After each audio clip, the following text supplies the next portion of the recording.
Hello everyone. So सेटको question गर्ने क्रममा आज हामी क्वेसन नम्बर 21 गर्न गइरहेछौँ र योभन्दा अगाडिको भिडियोमा 20वटा भिडियोजहरू अपलोड भइसकेको छ रिलेटेड विथ सेट र तपाईँलाई सेटको क्वेसन नम्बर 1 मा सोधिन्छ जहाँबाट तपाईँले 6 मार्क्स स्कोर गर्न सक्नुहुन्छ।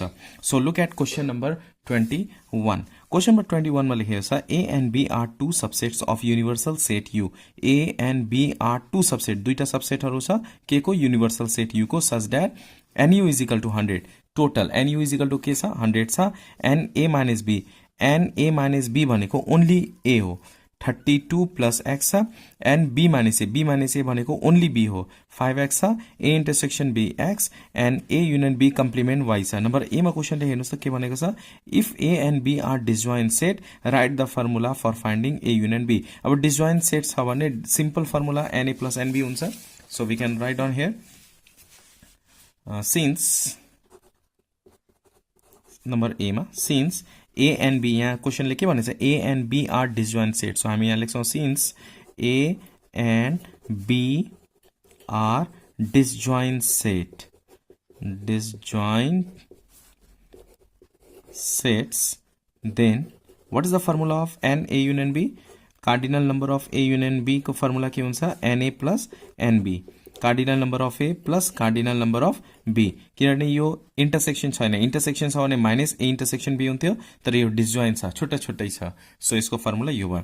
Number B, question number B मा हेर्नुस् त क्वेशनले के भनेको छ यहाँनिर so the above information in a Venn diagram. अब के इन्फर्मेसन छ त्यो पहिला लेख्ने अनि त्यसपछि हामी केमा गर्ने भेन डायग्राममा शो गर्नुपर्छ। अब यहाँ हेर्नुस् NU इज इक्वल टु कति भनेको छ NU इज इक्वल टु 100 छ। So here NU is equal to 100। त्यसपछि NA minus B, NA minus B, A minus B cardinal number of A minus B भन्नु र ओन्ली A भन्नु एउटै हो। कति छ यहाँ 32 plus X। Similarly B minus A and B minus A भन्नु र ओन्ली B भन्नु एउटै कुरा हो। So only B is equal to 5X। Intersection के छ यहाँनिर and A intersection B is equal to X। Similarly, A union Y complement यानी भनेको छ A union B complement is equal to Y। र यसलाई हामी के गर्छौं भेन डायग्राममा शो गर्छौं। Okay, so look at here how to show in a Venn diagram. यो सबै इन्फर्मेसनहरुलाई हामी भेन डायग्राममा रिप्रेजेन्ट गर्छौं। ओके, दुईटा सबसेटहरु छ यहाँनिर A and B। So this one is A and this one is B। यहाँनिर युनियन लेख्ने यहाँ A B। अब ओन्ली A के छ यहाँनिर you can see here 32 plus X। So here 32 plus X र इंटरसेक्शनमा के छ X छ। सो X लेख्ने B इज इक्वल टु के छ ओन्ली B 5X छ 5X र बाहिर कति छ Y छ। सो Y लेख्ने। Hope you understand up to here. यो हामीले डायग्राममा शो गर्यौं।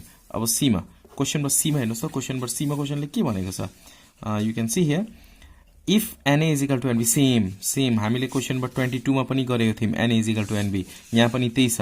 if NA is equal to NB find the value of A union B complement। हामीलाई A union B complement को भ्यालु फाइन्ड आउट गर्नुपर्ने। A union B complement भनेको Y को value find out गर्नुपर्ने छ। के दिएको छ यहाँनिर NA is equal to NB दिएको छ। ओके, सो हामी यहाँ NA is equal to NB लेख्छौं। since NA is equal to NB। अब NA is equal to NB। अब NA र NB को फर्मुला के हुन्छ N only A plus N A intersection B is equal to NA भनेको यो whole हो, NA भनेको होल, यो भनेको ओन्ली A भयो, यो भनेको इंटरसेक्शन। ओन्ली A र इंटरसेक्शन एड गर्दाखेरि के आउँछ NA आउँछ। NA भनेको यो पार्ट है, यो सर्कल हो, यो यति NA को सेक्टर हो। सो यो पार्ट भनेको ओन्ली A, यो भनेको इंटरसेक्शन, यो दुईटा एड गर्दाखेरि NA आउँछ। सिमिलरली NB भनेको यो पार्ट हो, यो भनेको ओन्ली B, यो भनेको intersection. So only B N only B plus N A intersection B। Okay, only A कति छ ओन्ली A 32 प्लस X छ। So we can write here 32 plus X plus intersection भनेको X नै हो। So we can write here X is equal to, अब यहाँ हेर्नुस् त यहाँ क्वेशनले के भनेको छ ओन्ली B भनेको 5X। सो 5X लेख्छौं प्लस A इंटरसेक्शन B भनेको कति छ X छ। सो हामी यहाँनिर के लेख्छौं X लेख्छौं। ओके सो 32 प्लस एक्स के हुन्छ 2x हुन्छ इज इक्वल टू यो दुईटा एड गर्ने कति भयो 6x भयो। अब यो दुईटा चाहिँ एड गर्न सकिँदैन, त्यही भएर 2x चाहिँ राइट साइड लाने। So 32 is equal to 6x minus 2x। So 32 is equal to यो दुईटा सबट्र्याक्ट गर्दा कति आयो 4x। अब यो मल्टिप्लाईमा छ त्यही भएर डिभाइड गरिदिने। 32 divided by 4 is equal to x, therefore x is equal to 8 4 जा 32 हुन्छ। x भनेको के हो इन्टरसेक्सन हो, सो हामी n A intersection B is equal to 8 आयो। यहाँ और लेख्न चाहिँ नबिर्सिनु होला। तर हामीलाई क्वेसनले के भनेको थियो A union B complement find out गर्न। यहाँ हेर्नुहोस् त क्वेसनले के भनेको छ A union B complement find out गर्न। सो अब हामी एनयू को फर्मुला युज गर्छौं। एनयू को फर्मुला के हो एनयू को formula only A plus only B plus intersection N A intersection B plus N A union B complement. Okay so N U is equal to कति दिएको छ value 100। So we have to write here 100 is equal to only A कति छ 32 plus x छ। So हामी 32 plus x को प्लेसमा के राख्छौं 8 राख्छौं। 32 plus 8 plus NB कति छ 5x छ। सो 5 इन्टु एक्स को प्लेसमा एक्स राख्ने 8 राख्ने 5 इन्टु 8 भयो प्लस ए इन्टरसेक्सन बी भनेको एक्स हो।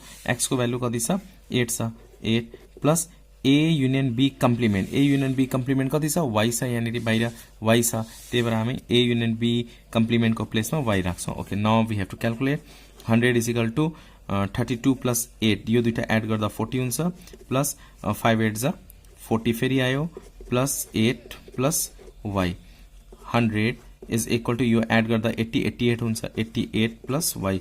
यो 88 लाई चाहिँ लेफ्ट साइडमा ल्याउने 100 minus 88 is equal to Y, therefore Y is equal to यो दुईटा सबट्र्याक्ट गर्दाखेरि के आउँछ 12 आउँछ। सो 12 लेख्ने वाई भनेको के हो ए, therefore we can write down and A union B complement is equal to 12। Video बुझ्दै हुनुहुन्छ भने प्लिज यो च्यानल माइन्ड योर चोइसेसलाई लाइक गर्नु होला। So A union B complement कति आएको छ 12 आएको छ। ओके हामीलाई A union B complement find out गर्नुपर्ने थियो त्यो आयो। अब क्वेसन नम्बर डी मा हेर्नुहोस् त क्वेसन नम्बर डी मा क्वेसनले के भनेको छ यहाँनिर you can see here by what % A intersection B is more or less than A union B complement in A intersection B and A intersection U. Okay यहाँनिर A intersection be कतिले धेरै और कतिले थोरै छ ए युनियन बी कम्प्लिमेन्ट भन्दा। So यहाँनिर हामीलाई के थाहा छ ए युनियन बी थाहा छ ए इन्टरसेक्सन बी पनि थाहा छ। अब यहाँ हेर्नुहोस् त यहाँनिर क्वेसनले भनेअनुसार ए इन्टरसेक्सन बी र ए युनियन बी यो दुईटामा कुन धेरै छ ए युनियन बी कम्प्लिमेन्ट धेरै छ। तर क्वेसनले के भनेछ ए इन्टरसेक्सन बी कतिले धेरै छ कतिले थोरै छ। सो ए इन्टरसेक्सन बी के छ थोरै छ लेस छ हो कि होइन कतिले लेस छ त्यो हामीलाई फाइन्ड आउट गर्नुपर्ने छ। और ए युनियन बी कतिले धेरै छ त्यो फाइन्ड आउट गर्नुपर्छ एज अलवेज। अब यो लेस भन्नु या यो धेरै भन्नु कुरा एउटै हो कि होइन। So we can write here in number D we can write difference we have to find out. Difference कुन चाहिँ ठुलो छ कम्प्लिमेन्ट ठुलो छ A union B complement minus n A intersection B complement कति आएको छ हाम्रो 12 आएको छ 12 माइनस ए इन्टरसेक्सन बी कति आएको छ 8 आएको छ। सो 8 लेख्ने इज इक्वल टू 4। अब डिफरेन्स पर्सेन्टेज फाइन्ड आउट गर्ने difference percentage is equal to difference by A intersection B थोरै भएको यो थोरै छ कि यो थोरै छ ए इन्टरसेक्सन त्यही भएर थोरै चाहिँ तल लेख्ने 12 यो लिने होइन 12 र 8 मा कुन सानो छ यो सानो छ त्यही भएर सानो चाहिँ तल लेख्नुपर्छ। प्राय स्टुडेन्टहरु यहाँनिर कन्फ्युज हुन्छ डिफरेन्स त फाइन्ड आउट गर्यो अब तल के लिने तल लिँदाखेरि सानो लिनुपर्छ यो दुईटामा कुन सानो छ यो सानो छ त्यही भएर सानो जहिले पनि लिनुपर्छ। अब डिफरेन्स भनेको 4 सानो कुन छ यो छ 8 A intersection B into 100%। So 4 2 जा 8 2 5 जा 10 0 is equal to 50%. So what we have to write down therefore an A union B complement is 50% greater than an A intersection B। और यसरी लेख्दा पनि भयो A intersection B is 50% less than A union B complement opposite यो माथि यो तल लेख्दा यहाँ लेस लेख्नुपर्छ A intersection B is 50% less than A union B complement or A union B complement is 50% greater than किनभने यो ग्रेटर छ यो चाहिँ लेस छ hope you understand this question taken from SE model question र अहिले हामी अस्मिता पब्लिकेशनको क्वेशनहरु सल्भ गर्दैछौं र सल्भ गर्ने क्रममा आज हामी क्वेशन नम्बर 21 सल्भ गरिसकेका छौं भिडियो मन पर्यो भने प्लिज लाइक गर्नु होला न्यू हुनुहुन्छ भने please subscribe and please share with a friends to र हजुरलाई कुन टपिकमा भिडियो चाहिएको छ प्लिज कमेन्ट गर्नु होला र यो मैले टोटल 28 or 29 वटा क्वेशनहरु रहेको छ सो फर्स्ट म त्यो 29 वटा क्वेशनहरु अपलोड गर्छौं and then after that next च्याप्टरमा जान्छौं र कुन च्याप्टर तपाईलाई चाहिएको छ त्यो प्लिज कमेन्ट गर्नु होला